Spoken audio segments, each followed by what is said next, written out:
कोई समझौता नहीं सिद्धांतों पर। एक छोटे से गांव में अहमद नाम का एक युवक रहता था। वो एक साधारण दर्जी था, जिसने अपने पिता की सिलाई की दुकान को संभाला था। अहमद बेहद ईमानदार और सिद्धांतों का पक्का था।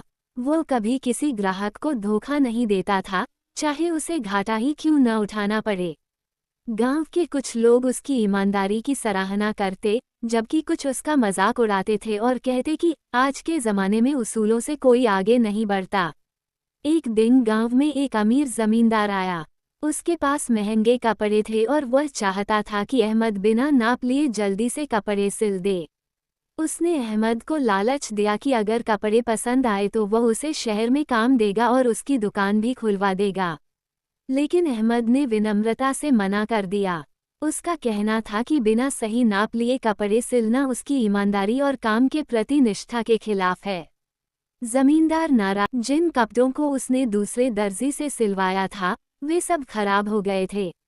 अब उसे अहमद की बात की अहमियत समझ में आई।